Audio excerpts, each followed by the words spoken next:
Hay muchísimos temas que se desarrollan en Malifox. La codicia, el horror ante lo desconocido, el determinismo contra el libre albedrío. Y en el caso que nos ocupa hoy, el más importante es el abismo al que conduce la ambición sin límites, pues es la infatigable búsqueda de un hombre por el poder y el dominio, lo que ha llevado a una guerra como el mundo no ha visto nunca.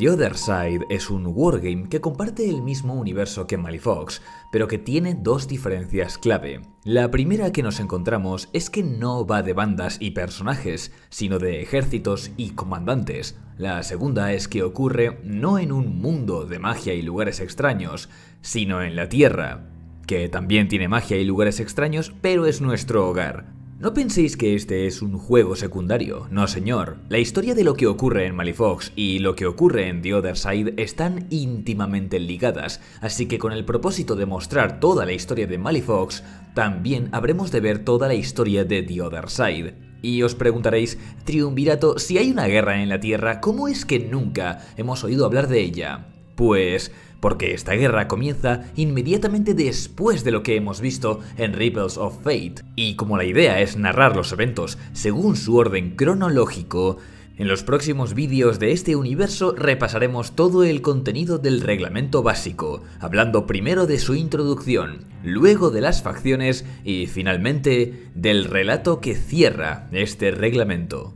Para ponernos en contexto, The Other Side hace una buena recapitulación de todo cuanto ha acontecido hasta el momento actual del juego, que es el año 1906. En su mayor parte hablamos de cosas que ya conocemos, y que pueden verse en el resumen del reglamento de tercera edición de Malifox o en el vídeo sobre la historia del gremio de mercaderes. Nos recuerdan todo lo ocurrido con la primera brecha que abrió el concilio, las guerras del polvo negro, el ascenso del gremio y la reapertura de la brecha.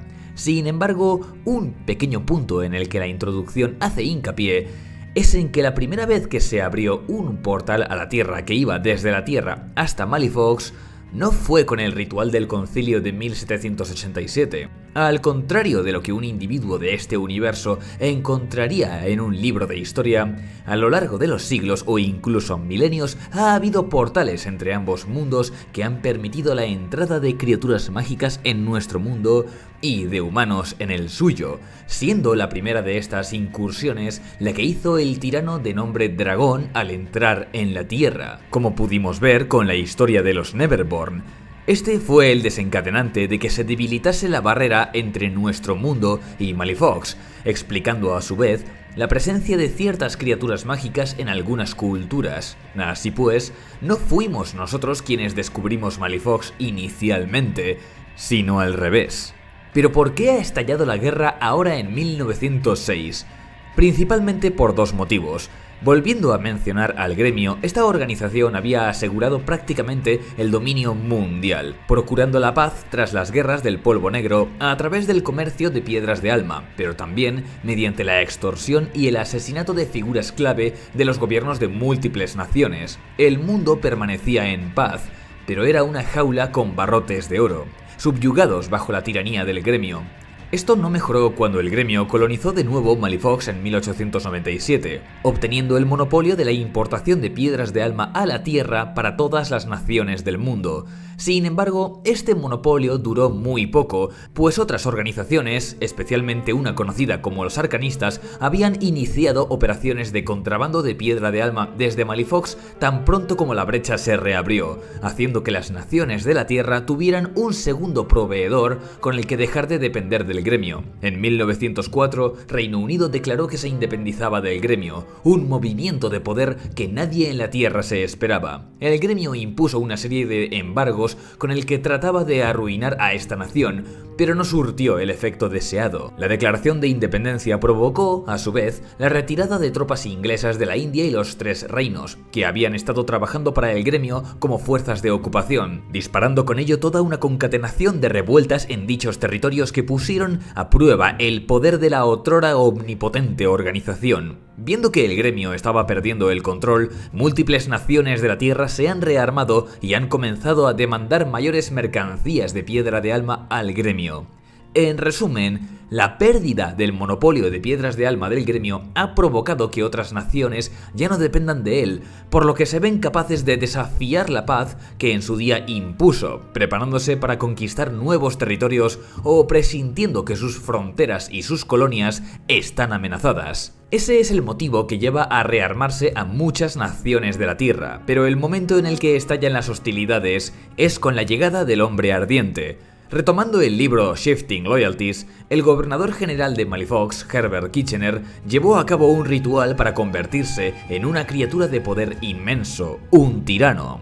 El ritual fue saboteado por una facción rival llamada los 10 Truenos. En lugar de desintegrar al gobernador, esto provocó que se fusionase por accidente con otra entidad de gran poder, el tirano llamado Cherufe. De esta unión impía nació el Hombre Ardiente en la primavera de 1906. La criatura apareció en la Tierra por primera vez el 10 de abril de 1906 sobre la ciudad de San Francisco, flotando en el cielo como una estrella. Durante los días que estuvo presente sobre la ciudad, hubo estallidos de locura religiosa y se abrieron portales aleatorios entre la Tierra y Malifox, trayendo en ocasiones a criaturas hostiles del otro mundo.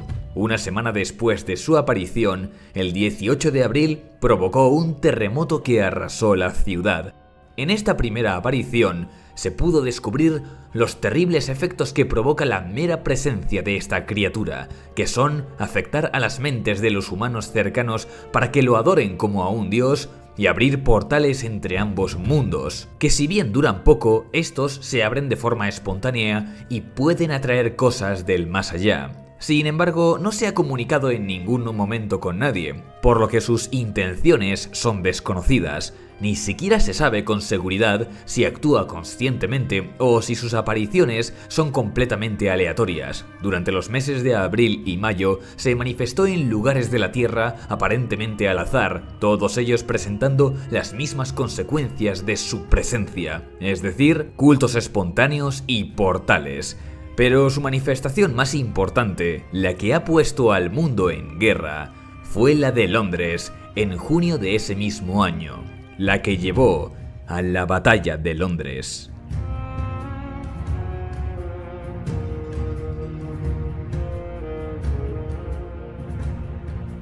Esta batalla es más que un mero enfrentamiento, es más que el suceso por el que muchas naciones van a tener un pretexto para lanzarse a una guerra abierta. Lo que hace especial a esta batalla es que es la primera vez que los humanos se enfrentan a un ejército de criaturas de otra dimensión, y por desgracia no va a ser la última. La batalla de Londres marca la llegada de las hordas gorgojeantes, algo que se puede equiparar a una invasión alienígena o al despertar de un dios primigenio en una novela de Lovecraft. En los días previos a la batalla, que iniciaría el 1 de junio, la ciudad de Londres ya sufre fenómenos paranormales. Hay repentinos aumentos de la temperatura del Támesis, luces fantasma en las farolas de la ciudad y los cultistas de la Iglesia del Hombre Ardiente, una secta formada por el predicador encarcelado Ephraim Wade, dan arengas anunciando que se aproxima un ser de inconmensurable poder al que todos deberían adorar. El Hombre Ardiente aparece en Londres a finales de mayo, pero tarda mucho en dar una apariencia humanoide. En su lugar, parece una estrella que cada vez brilla con más fuerza conforme pasan los días. La gente de la ciudad reacciona de formas muy diversas.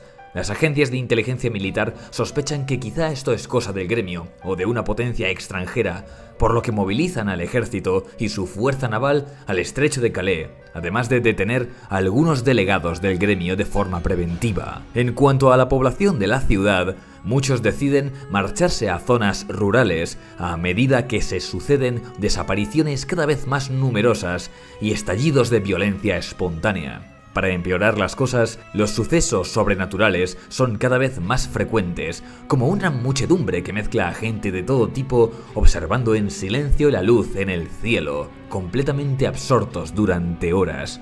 Todo es una anticipación en la que la tensión va creciendo antes de que todo estalle. Y menudo estallido resulta ser. En el atardecer del 1 de junio de 1906, el hombre ardiente provoca la apertura de docenas de portales que conectan Londres con diferentes puntos del fondo oceánico de Malifox. Esto causa un caos incomparable. Algunos de estos portales están enlazados con lugares tan profundos que la presión con la que sale el agua crea géiseres capaces de atravesar un edificio como si fueran un cañón de agua de inmensa potencia. Otros portales están a menor profundidad y el agua entra como un torrente, arrastrando todo lo que se encuentra a su paso. El sistema de drenaje de la ciudad colapsa, inundando túneles ferroviarios y alcantarillas. El Támesis se desborda y barrios enteros acaban anegados, con muchos de sus edificios derrumbándose, bien por los géiseres o bien por la debilidad estructural de sus cimientos. Aunque los portales permanecen abiertos durante menos de una hora, es más que suficiente como para convertir las calles de la ciudad en un cenagal. Algunos edificios se salvan de la devastación gracias a sellos mágicos, como el Palacio de Buckingham o la residencia del primer ministro en Downing Street, mientras que otros puntos de la ciudad son graves pérdidas, destacando una central eléctrica que deja la ciudad a oscuras y desprovista de constructos, y el Banco de Inglaterra, que es absorbido por el hombre ardiente. Cuando los portales se cierran, dejan tras de sí una ciudad devastada. Pero además del agua, los portales traen consigo multitud de criaturas marinas o de aspecto insectoide que actúan por instinto, completamente confusas. Muchas mueren al instante por el repentino cambio de presión, licuándoles el cerebro. Las que sobreviven al viaje se encuentran en un laberinto de roca, madera y metal donde el agua llega a muy poca profundidad. La batalla de Londres comienza como una lucha por la supervivencia de la población londinense que permanecía todavía cuerda contra una infestación de bestias hambrientas que rápidamente se adaptan a sus nuevas condiciones. La noche del 1 de junio es una historia de terror para todos los ciudadanos. Las fuerzas militares inglesas fortifican rápidamente los puntos en los que se encuentran, mientras tratan desesperadamente de pedir refuerzos a los destacamentos en Calais. El Palacio de St. Jaime se convirtió en un hospital improvisado para dar cobijo a supervivientes, al tiempo que a lo largo de toda la ciudad se combatía por contener a las recién bautizadas hordas gorgojeantes. En el Palacio de Buckingham, en el acuartelamiento Wellington, la Oficina de Asuntos Extraordinarios, cada vivienda o incluso la cubierta de embarcaciones que se habían mantenido a flote en la inundación se convirtieron en puntos fuertes desde los que resistir el embiste de las criaturas. Muchos de estos puntos fuertes resistieron. Otros muchos cayeron víctimas de las voraces bestias. Supervivientes desesperados trataron de llegar a cualquier zona que creyeran segura a lo largo de la noche, pero la ciudad se había convertido en un coto de caza para estas monstruosidades. Con el amanecer del segundo día de junio, llega el ejército inglés con toda su potencia de fuego. Infantería, tropas montadas, armas de apoyo, dirigibles, lanchas armadas por el Támesis e incluso los enormes constructos de combate llamados la Mano del Rey. El plan inicial era rodear la ciudad y barrer las calles de enemigos, pero el mando imperial se encuentra con docenas de bolsas de resistencia y con que el enemigo se ha retirado de las calles, ya que siendo criaturas de las profundidades marinas, las hordas gorgojeantes han buscado refugio en cualquier alcantarilla o escondite de algo que no han visto nunca: el sol. Con el objetivo de rescatar a todos los supervivientes posibles, las tropas inglesas entran en la ciudad para alcanzar los puntos fuertes y registrar cada edificio en misión de búsqueda y destrucción. Muchos de estos refugios siguen anegados, por lo que es imposible alcanzarlos, pero a lo largo de todo el día se suceden escaramuzas en las que los escondites de estas bestias son sistemáticamente eliminados. Por muy feroces que fueran, las hordas gorgojeantes acaban de llegar a un hábitat que no conocen y están igualmente desperdigadas que los supervivientes, con lo cual son presa fácil para las fuerzas inglesas. Sin embargo, un suceso extraño que hay que destacar es que varios dirigibles fueron atacados por un rayo de luz procedente de la torre de la Catedral de San Pablo, capaz de abrir portales dentro de las propias naves, lo que las obligó a guardar las distancias. Sin embargo, estos primeros enfrentamientos dieron la falsa impresión de que las criaturas no tenían más intelecto que el de un animal salvaje, algo que costaría caro a las tropas reales. A partir del segundo día de combate, las hordas gorgojeantes empezaron a actuar de forma táctica, y apareció por primera vez algo parecido a un líder, en forma de sirena. A lo largo de la siguiente semana, la lucha por Londres se convierte en una guerra de desgaste, en la que las tropas inglesas dominaron rápidamente la superficie y destruyeron los nidos de los edificios, al mismo tiempo que debían abandonar buena parte del terreno ganado durante el día para fortificarse a la espera de asaltos nocturnos. La mayor parte de las bajas inglesas se produjo cuando empezaron a explorar las alcantarillas y dinamitar los nidos bajo el nivel del agua, un territorio prácticamente infestado de monstruos. Después de 8 días de batalla, las hordas gorgojeantes asumieron que Londres ya no era un territorio de caza por el que valiera la pena luchar, y escaparon por el Támesis a territorios rurales hasta alcanzar el mar. A pesar de recuperar la ciudad, la batalla de Londres no se sintió como una victoria. La ciudad estaba en un estado deplorable y harían falta años para reconstruirla. La tragedia humana se contabilizaba por cientos de miles de muertos, y lo peor de todo es que la amenaza no había sido contenida. Las hordas gorgojeantes escaparon, condenando a Inglaterra y al resto de naciones a una lucha contra estos monstruos. Aún peor es que ni siquiera estaban cerca de comprender qué había pasado. Para el mando imperial, de repente, una entidad de otra dimensión había aparecido y arrasado una de las ciudades más importantes del mundo sin que los humanos pudieran hacer nada para prepararse. De pronto, el mundo estaba a merced de criaturas sobrenaturales, lo que los llevaría a armarse como nunca antes en los últimos 100 años, temerosos tanto de estas nuevas amenazas como de las naciones vecinas que quisieran aprovechar la oportunidad y el desconcierto para ampliar sus fronteras.